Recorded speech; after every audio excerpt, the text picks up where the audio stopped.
साल 1666 मुगलों का शासन चरम पर था। दिल्ली में औरंगजेब की सत्ता अपने सबसे क्रूर दौर में थी। हिंदू राजाओं को या तो झुकने पर मजबूर किया जा रहा था या फिर पूरी तरह मिटा दिया जा रहा था। ऐसे कठिन समय में एक ऐसा वीर योद्धा था जिसने मुगलों की ताकत को चुनौती दी थी, छत्रपति शिवाजी महाराज। शिवाजी की वीरता से औरंगजेब चिढ़ता था। उसने उन्हें पकड़ने के लिए कई बार प्रयास किया और आखिरकार आगरा के किले में शिवाजी को बंदी बना लिया गया। लेकिन शिवाजी केवल योद्धा ही नहीं बल्कि एक चतुर रणनीतिकार भी थे। उन्होंने औरंगजेब को चकमा देकर आगरा से भागने की योजना बनाई।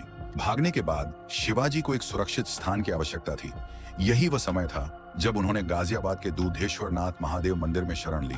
यह स्थान दिल्ली के बहुत करीब था, लेकिन इतना गुप्त भी था कि मुगल सैनिकों को भनक भी न लगी। यहीं पर शिवाजी ने अपने भविष्य की योजनाएं बनाई और अपनी स्वतंत्रता की लड़ाई को नई दिशा दी। अब जानते हैं इस गुप्त ठिकाने की पूरी कहानी। शिवाजी महाराज को औरंगजेब ने आगरा के किले में बंदी बना लिया था।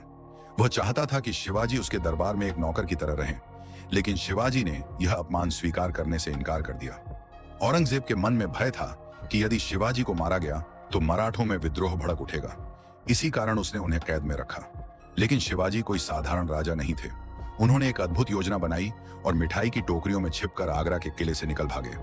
दिल्ली से बाहर निकलने के बाद सबसे बड़ा सवाल था, अब कहां छिपा जाए। शिवाजी को पता था कि यदि वे सीधे महाराष्ट्र लौटने की कोशिश करेंगे तो मुगलों की सेना उनका पीछा करेगी और पकड़ लेगी। उन्हें ऐसे स्थान की जरूरत थी जो दिल्ली के नजदीक हो, ताकि वे मुगलों की गतिविधियों पर नजर रख सकें, लेकिन इतना गुप्त भी हो कि दुश्मन उन्हें ढूंढ न पाए। इसी खोज में उनका ध्यान गया गाजियाबाद में स्थित दूधेश्वर नाथ महादेव मंदिर की ओर। माना जाता है कि यह मंदिर स्वयं भगवान शिव के आशीर्वाद से स्थापित हुआ था। मंदिर के मुख्य पुजारी नारायण गिरी थे। वे एक ज्ञानी पुरुष थे और देश के हालात से भली भांति परिचित थे। जब शिवाजी महाराज ने इस मंदिर में शरण लेने की इच्छा जताई तो उन्होंने तुरंत सहमति दे दी।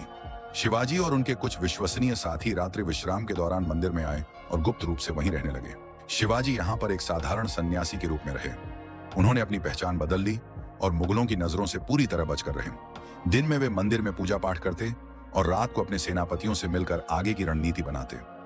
मंदिर के तहखाने में एक गुप्त सुरंग भी थी जिसका उपयोग शिवाजी कभी कभी बाहर जाने के लिए करते थे। यह सुरंग आसपास के जंगलों तक जाती थी, जिससे उन्हें भोजन और अन्य आवश्यक सामान लाने में मदद मिलती थी। मंदिर दिल्ली के पास था, इसलिए यहां से शिवाजी अपने जासूसों के जरिए मुगलों की हर गतिविधि की खबर रखते थे। शिवाजी ने अपने सेनापतियों से गुप्त रूप से संदेश भेजकर अपनी सेना को तैयार करने को कहा। उन्होंने यह अफवाह फैलाई कि वे राजस्थान की ओर भाग गए हैं, जिससे मुगल सेना गलत दिशा में चली गई। कुछ महीनों तक शिवाजी दूधेश्वर नाथ मंदिर में छिपे रहे, लेकिन धीरे धीरे उनकी उपस्थिति की अफवाह फैलने लगी।